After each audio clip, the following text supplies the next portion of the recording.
we didn't actually tell you guys this, but the reason that we brought you here is we were talking with a marketing company and we want to make you into a boy band. And I think you would look perfect. Yeah. Obviously, Cam's the sensitive one. Yes. Golden boy. All right, so just so everyone sort of gets to know the international guests, because obviously, you know, some of them just got off the plane, and I know some of the guys here have already been speaking to some of the international guys via the net and bits and pieces, so there is already a relationship that's developed. But yeah, we just sort of like to know, tell us your name, where you're from, how you got into hip hop, what you do as an element, and also how that is reflected within your faith, or you know how you express your faith through your hip hop. Yeah. So give it up. We've got my main man Bboy Enoch in the house.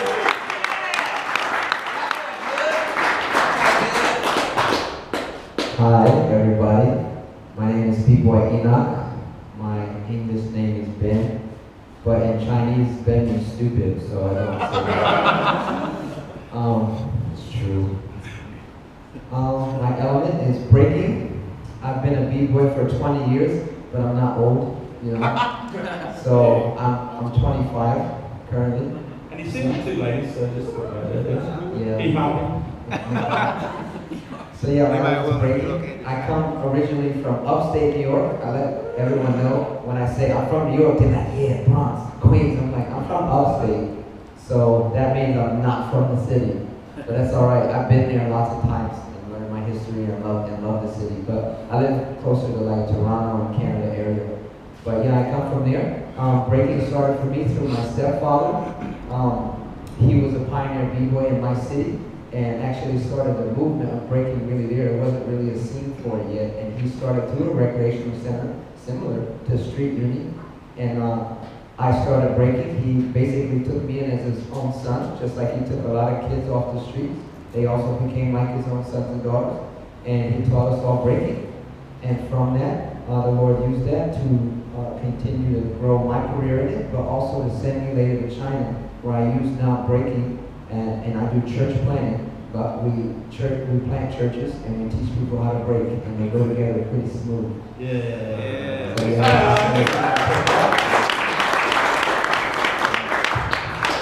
Good morning, everybody.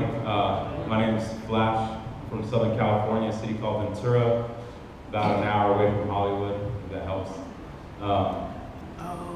Yeah, I'm right there. I live by Aslan. Anyway, I grew up, I was born in Santa Maria, moved to Oxnard, kind of back and forth, grew up around a lot of hip hop heads. We got Madlib and Ono and some pretty major cats. Our scene's pretty good. But I actually started playing guitar, bass, and drums through my dad, and oddly enough, he got me into beatboxing, and then hip hop kind of took my heart. And then when I decided to go on this crazy journey as a Christian, it's just a great way to communicate and have a good time. Like this morning was pretty rad. We don't have that at home, it's pretty dope. I'm just honored to be here. Just sucking all this in. Thank you guys. Yeah.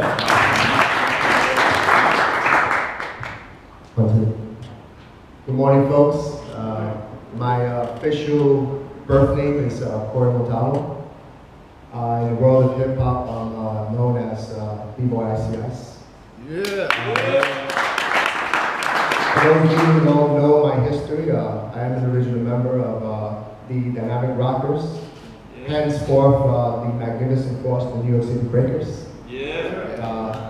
My introduction of b-boy, which was my specialty at the time, was introduced to me when I was actually living in the borough of Queens.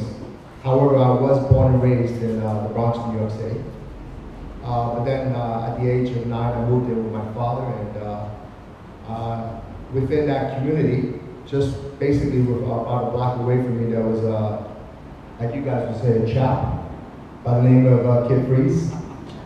And he was actually the first b-boy I ever actually saw. This was back in the summer of July 1980. I was only prime age of 11 years of age, as you can imagine. And that's pretty much, that was the inception and the introduction to me of hip-hop. By the time I was 13, you know, I guess I can certainly say by the grace of God, even though I had no clue of Christianity, and certainly didn't have any idea or a true definition of the plan of salvation. But God, by the age of 13, was allowing me experiences that, unlike any other 13-year-old at that time, I would imagine was experiencing. Here I was already traveling, you know, with Magnificent Force, being introduced into, at that time, before it was even called hip-hop theater, for example. We were doing all kinds of different experimental things, and once I really learned, in my experience, the foundation of the dance, all of a sudden, it's just these intrinsic creative juices really started to flow through me. And that's when I started to really just come up with all sorts of different ideas as far as what can I do to ultimately express my individuality as a b-boy. Because that's what it was all about back then anyway. It was about street credibility. You know, it wasn't like, for example, I think I was talking to Matthew or somebody else the other day. You know, back then we didn't, it wasn't a very friendly ambiance when you were in the cypher, you know. And you certainly didn't let anybody know what you were up to. You know, your moves was your weaponry, it was your arsenal.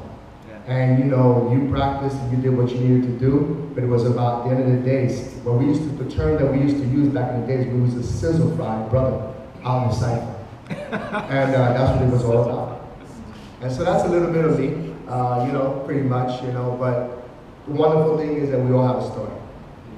You know, as far as my faith and how it's cohesive with hip hop, at the end of the day, it's like what Paul the Apostle said. And when he wrote to the church of Corinthians, whatsoever you eat or drink, whatever you do, do it all unto the glory of God. And so, a lot of times, depending on the environment that you're in, you have to be very tactical, obviously. How, like, for example, we're in an environment where, you know, this is a Christian environment. If I were in a secular environment, you know, I would have to probably approach it differently, but at the end of the day, it's about representing Christ. You know, Paul said when he was among the Jews, he became a Jew. You know, when he was among the Greeks, he became a Greek.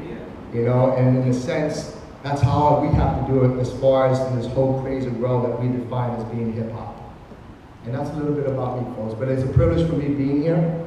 It's actually my first time being here sitting in Australia. I thank God that God has placed upon the heart of my brother Matthew and Marcelo to provide me with the most excellent opportunity to be able to come out here and fellowship with you guys. And I'm just having the most enjoyable time. And I appreciate your sweet embrace and the warm fellowship that I'm having with every one of you. God bless you all.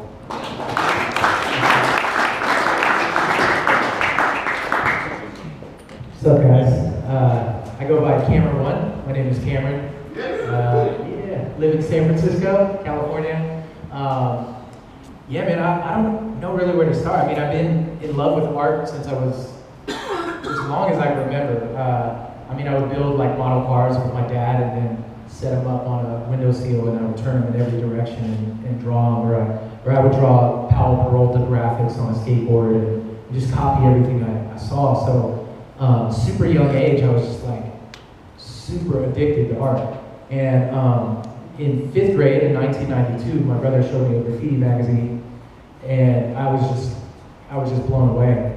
I was just captivated by the colors, first of all, and that most art I had seen was a singular object. And there was something with a graffiti mural, being able to take multiple objects and create a flow on a wall was really fascinating to me. And then I started learning about the history of graph, and I think the story resonated with me. I've always rooted for the underdog. And we were talking about it the other day about what New York was going through with hip hop and the poverty and stuff that kids were dealing with, and just how hip hop was a means to just release. And to me, that whole story just resonated. So I fell in love with the elements, man. I started watching every DJ Hubert video I could watch, and just sucked at it, and never was a good DJ. And then, you know, I was just trying to break and all that stuff, but I always came back to graph and was just super in love with it. And over the years, just tried to get better, man. And I had a goal over 20 years ago that I only think I'm starting to accomplish now. I remember seeing art 20 years ago, or a little bit over, and just being, man, I want to be on that level. And now that I'm here, at the level I wanted to be. I feel like I'm just starting. Yeah, man, like I have so much to learn. Yeah, I don't know, as far as using it and how I use it as ministry, I think ministry shouldn't be something that's forced. And a lot of times we try to practice something that we're not. And for those of you who don't know, I'm actually a pastor, went to college for pastoral studies, ordained in the church, worked vocationally for 15 years as a pastor, and felt like I was just always on the fringes, on the outside.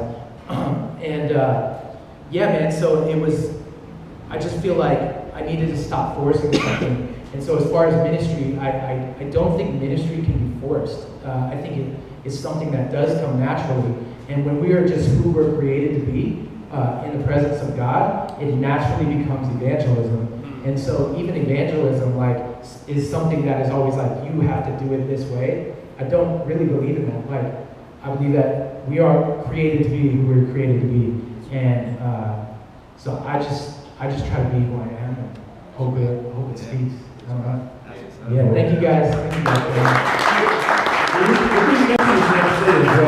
What's up? He did mention that he's an MC as well. Yeah. So sometimes know your stuff, and also he works with another artist, a lot of the guys he listen to Jupiter 7, so yeah, stuff with Jupiter 7 as well. So yeah. Yeah, and then Gospel Graffiti is the crew I represent. So we've been a crew since 1996, and this is going to be our 20-year anniversary this coming year. Yeah. We're very excited. Yeah. What's up, everybody? How y'all doing? Hey. Okay, so my name is Sivion. I'm from Dallas, Texas. Really long flight. Let me tell you about that. But I'm honored to be here. This is a cool experience, and I can't say enough about fellowshipping with these cats. As far as element of hip hop, I'm an MC. I consider myself an artist. I feel like, I echo his sentiments about creativity. God's the one that made us all different.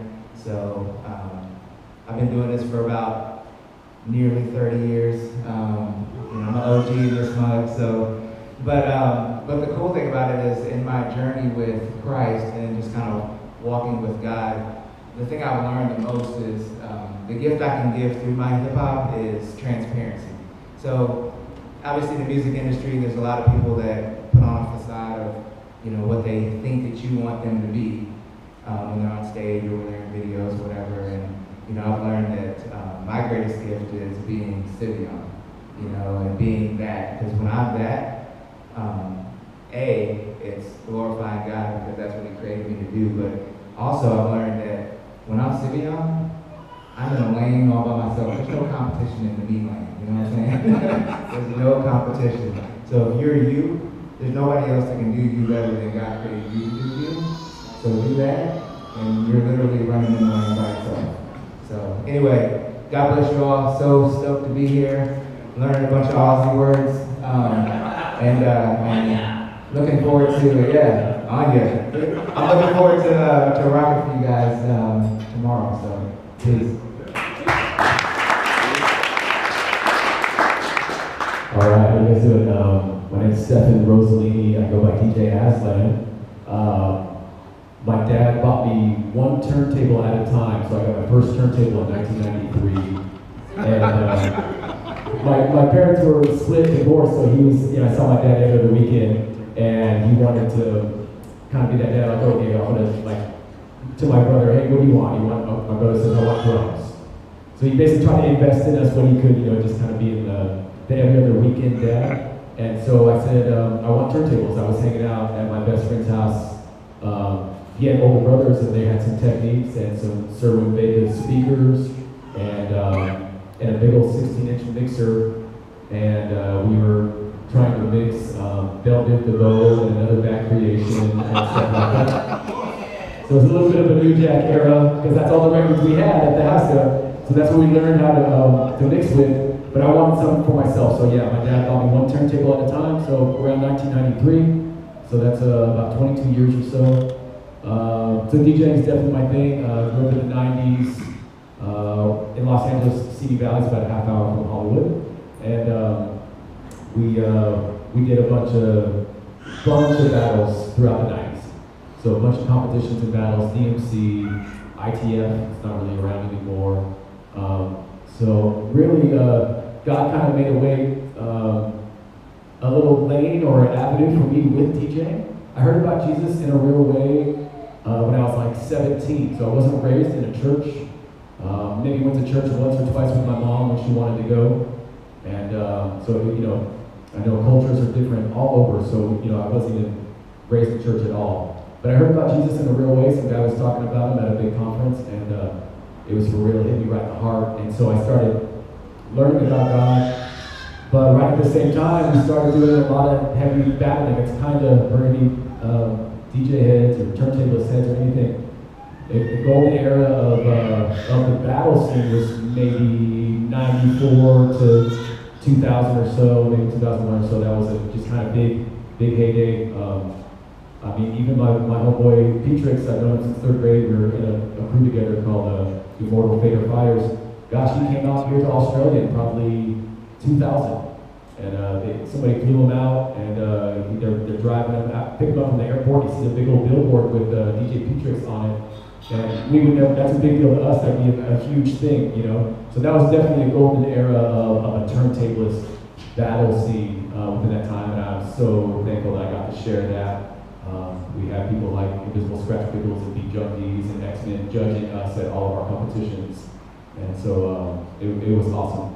So that was kind of my avenue is, with DJs, I mean, what are you going to do? Go get on the radio, or are you going to go spin at the club, or are you going to do some really whack mixtapes where you just talk over it or something like that? So that was my avenue. I feel like God really created, or not so much created, but just allowed me to get into that whole battle scene. And I just still use it as today. Just to kind of piggyback on what Icey Ice said, just referring to Paul, and when I'm with Jews, I become Jews. Paul was so skilled, and obviously that's come up quite a bit, just talking the last couple of days. Paul could go into different areas, and he was so knowledgeable and skilled, besides gifted from God, and I just feel that's a huge resonating influence on all of us, man. We just love the skill. I still learn and go after like new scratches and new techniques like all the time, so it's yeah, we love it. So glad to be here. Oh yeah! Give it up for our guest.